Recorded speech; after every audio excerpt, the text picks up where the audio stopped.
All right, so I think we can start. Well, good morning, everyone. Thank you so much for joining us this morning. We have with us Nicole Kouassi. She is the Resident Coordinator and Humanitarian Coordinator ad interim in Niger. She is also the UNDP, the UN Development Program resident representative in Niger. So she joins us today. She will give you an update on the humanitarian situation there, operational UN, an update on UN operations in the country in the past few days. So without further ado, if we can see her on the screen, let me hand over the floor to Nicole. Nicole, you can take it away and hopefully we can see you. Okay, thank you very much. And thank you for all that have been here to listen to the UN country team and humanitarian team in Niger. As you all know, we are facing a difficult situation. As in support of the Secretary General's statement, the UN in Niger is also very concerned about the situation that Niger has been going through the past few days that has ended up with a declaration today on the president of the Conseil National de la Sauvegarde de la Patrie. The United Nations in Niger would like, in my voice, to confirm that humanitarian assistance and development and peace program continue in the country. What we have granted at this point is the humanitarian assistance flights, the UNHAS, that are temporarily suspended just because the Niger airspace is closed, given the closure of the borders. All the humanitarian partners and development partners remain engaged and committed to supporting the vulnerable population of Niger, whom are affected by a combination of climate issues, economic, and security shock in the context of a very high humanitarian and development need. To clarify a little bit on the humanitarian need, in 2023, before this political crisis, Niger had 3.3 million people in humanitarian need, with 3.3 million in acute food insecurity, the majority of whom are women and children. So we want here also to reinforce the humanitarian appeal to all our partners to further support the humanitarian response in Niger, which to date is only 32% funded. The UN is still present in the country, and we are committed to support and to continue our operational work on the ground, given the situation. I will stop here and then we will take questions. We have with us several head of agencies, the head of the World Food Programme, the head of OCHA, the head of UNICEF, and the head of UN Women that will also support in responding to questions. Thank you. Over to you. Edie, please go ahead. On behalf of the United Nations Correspondents Association, thank you very much for doing this briefing. My name is Edith Lederer from the Associated Press. Could you, before I ask you a question, could you clarify how many people were in need before? I think you said 3.3 million twice, and I just wanted to clarify how many were acute and how many are in need. Okay. Why don't you do that, and then I'll ask my question. Okay, we have we have 4.3 million in need of humanitarian assistance and 3.3 million in food and security. Thank you for that. My question is, first, is the UN and with its partners able to deliver any humanitarian aid at the moment? And as the highest ranking UN official there, have you been in contact with any of the military who have taken power, and have you found out anything or been able to see what's happened to the president? Thank you. Thank you. I will start and have the head of World Food Program support my response. First, we are not in contact with the military. We are, as I mentioned in the beginning, supporting the call on the UN, condemning the coup. So we are not in contact with the military. However, they have said on the 27th in the communique that the Secretary General and the governors of the region are dealing with continuous affairs until the situation is settled. We have not taken official contact at this point, and but the staff on the ground are delivering the assistance, the international NGOs. The humanitarian community has the principle of intervention. So through that principle, to the humanitarian principle, they can intervene, and they are intervening to assist the population as it was planned. Jean-Noel, can you please add on that? Thank you.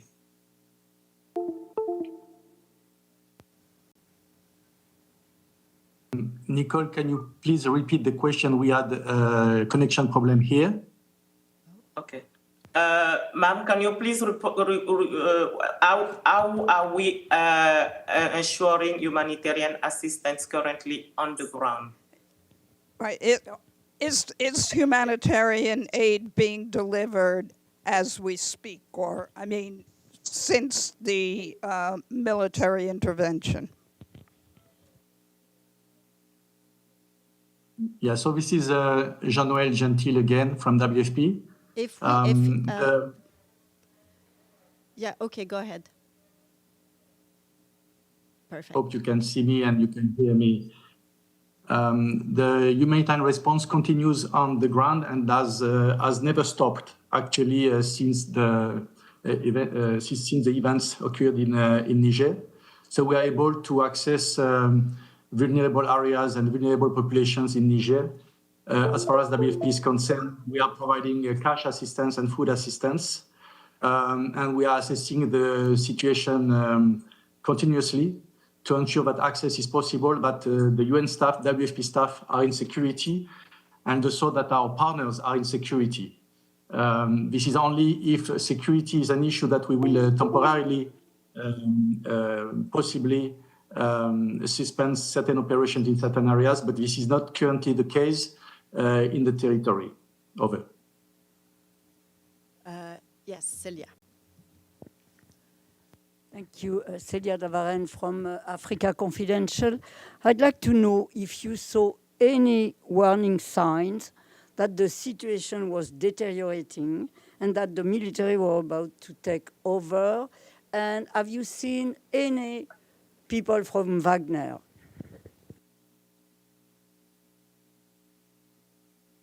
The answer to the two questions is no. No sign, no early sign were noticed. We woke up in the morning and we were faced with the situation. And as of now, no sign of Wagner from the UN perspective. James? James Bayes from Al Jazeera. I'm interested in your response earlier on that you're not in touch with the military.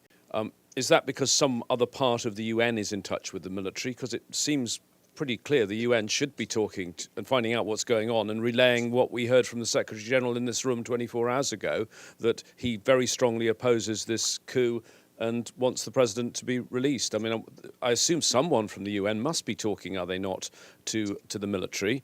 My second question, just on the humanitarian situation, just to be clear, is the humanitarian operation in Niger just for Niger, or does it operate in any way as a regional hub, given what's going on in other parts? And are you, if the latter is true, are you fearful that there could be disruptions to your operations going forward? Thank you. As my understanding as of now, there is a full condemnation by the UN, the ECOWAS, and the Office of the Special. The communication with the military, I'm not aware of that at this point in time. However, there is communication between the UN Office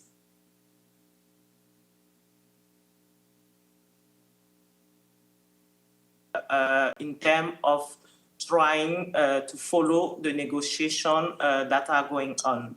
But the UN, to be clear, the UN in country here, we don't have a political mandate. We have operational development and humanitarian assistance mandates. So this political conversation happened at the Office of the Special Envoy of the Secretary General for the West and Africa, in coordination with the Office of the Secretary General.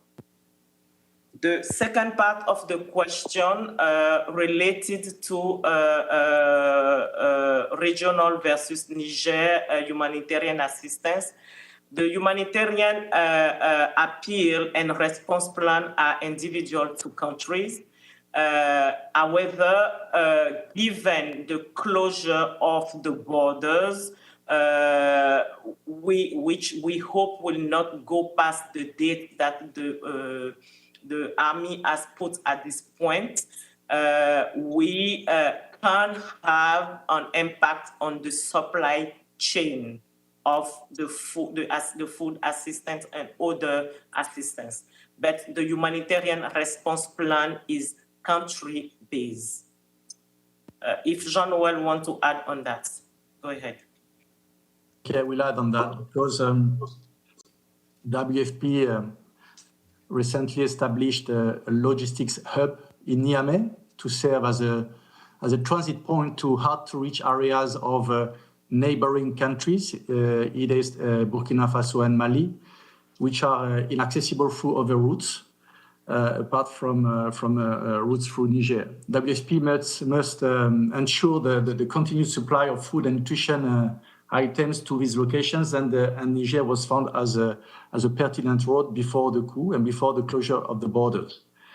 Also, in addition to that, thanks to the Niger access to Chad, WFP has also been facilitating the delivery of humanitarian assistance from Niger to Chad via the eastern border to provide food assistance to Sudanese refugees. So the closure of the borders will temporarily suspend this vital cross-border logistics support. Maggie, and then Michelle. And then Jean-Noël, it's Margaret Bashir from Voice of America. Just to follow up on that, could you give us an idea of how many people could be affected if you can't get the aid through this hub? Because you're talking about several different countries where you're sending aid. So is that tens of thousands of people who'd be affected, hundreds of thousands, millions? I mean, it seems like quite a large region.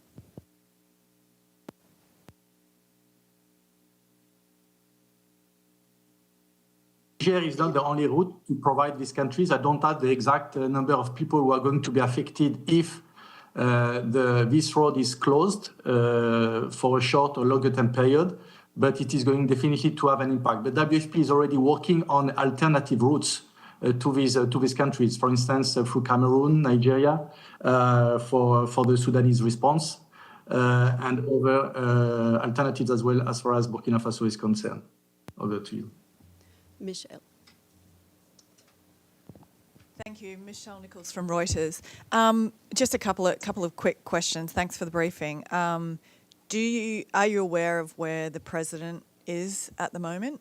And has there been any sort of fear of a threat to UN staff or civilians in the country? And given the developments this morning, I know you've said you're not talking to the military, but do you foresee needing to speak with the military, at least on the coordination of aid delivery? Thanks.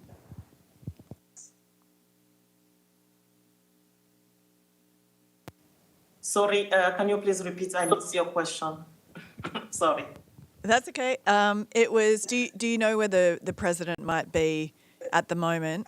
And has there been any sort of fear or threat or risk to UN staff or civilians? And you said that obviously you're not speaking with the military at the moment. Do you, given what happened this morning with the declaration that they've made, do you foresee needing to speak to them on aid delivery?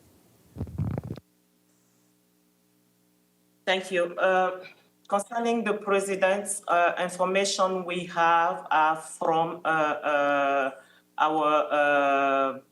political office, he seemed to be at his home and he seemed to be fine, but we want to reiterate here the appeal of the Secretary General in terms of the caution, the need to release him the soonest possible and no condition.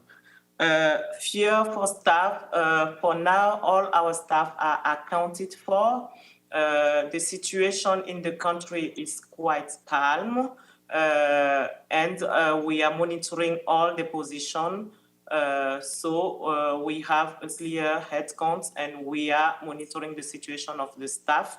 There is, at this point in time, no incident related neither to staff or UN vehicle or any other UN resources. In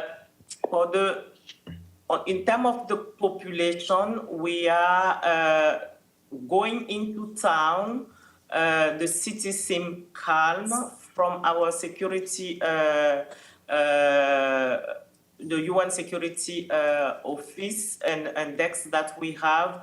In the region as well, the situation seems calm. Everybody seems to respect the curfew restriction. Besides the few incidents that happened during the day, the first day and yesterday. Yesterday at the party site. It seemed calm in the city. And then the last point, sorry, I just missed it again. No, that's okay. Maybe Jean-Noel can. Yeah, Yes, no, sorry. that's okay. I know you're extremely busy, so we appreciate you taking the time to talk to us. It was just, do you foresee possibly needing to speak to the military to coordinate any aid deliveries? Yes. On that one, the UN country team on development activity and on humanitarian activity are going to meet to work on criticality of our development program. We do expect that after we will not take any action until the end of the summit of the ECOWAS that is planned to take on Sunday, and clear instruction from the UN office of the Sahel before we engage in any conversation with the militaries, if we do. Dulcie, and then I'll go online to Abdelhamid, who has a question too. Thanks very much. This is Dulcie Leinbach from Pass Blue. I did want to ask Jean-Noel a question, if I may. Okay. Yeah, I wanted to know, since his office is in the field, what is the concentration of military outside the capital? Or is the military pretty much entrenched in the capital and the rest of the country is... We lost you. We lost you, the sound. Can you hear me? Yes. We didn't hear your question. The sound went off. Yes. Yeah, I just. heard the question. Oh, you heard the question? You are asking for the concentration of militaries around our offices in the field, if I Yes. understood correctly. Yes, that's it. Yeah. Well, I'm not sure WFP is best placed to answer this question. We have, of course, a presence in all regions of Niger. There is a presence of militaries in the field, but it was well before the events. There is presence in all the regions, especially in the regions affected by the conflicts, by insecurity. We have not noticed an increase of this presence or a decrease. I cannot comment on that. Abdelhamid, you can go ahead. Thank you. I hope you hear me. Can you hear me? Yes, go ahead. Yes, Nicole? Yes, we can hear you. Okay. Thank you very much. This is Abdelhamid Sayam from Al-Quds Al-Arabi. My question about movement across the border, did you detect any kind of migration through the several borders of Niger? There are 7 countries surrounding Niger. Have you received any report of a movement across the border? Thank you. For this one, I'll give the floor to Emmanuel, which is the head of UNHCR, to be able to answer this question. I just want to raise the fact that we have also the head of OCHA that is present, and the head of UNICEF also that is present if you have particular question, including UN Women. So Emmanuel, can you please answer the question of movement across border? Hello, I hope you can hear me. We can. Yes, we can hear you. Yes, okay, Yes, we can. good. Now, since the coup, since Wednesday and Thursday, we have not monitored or witnessed any particular movements that were related to the event. Now, this being said, there've been, and it continues to happen, a regular movement of people, whether internally displaced people or also refugees coming from Mali into Niger, and we have also people from Burkina Faso going into Niger. Now, this was before of course, the coup here. Since then, we have not witnessed arrivals from these countries. We used to receive also refugees from Nigeria, from the northwest part of Nigeria. So that's the Sokoto and Zamfara states, people going into the Maradi and the Tawa region, south of Tawa. That's what I can say at this stage. Great, thank you. I follow up with just a brief question about the new leadership. I heard they committed themselves to the signed agreement between Niger and other countries. There is an agreement between Niger and Algeria regarding the migration. So did you hear about their commitment to keep up with those agreements that the previous government signed with their neighbors?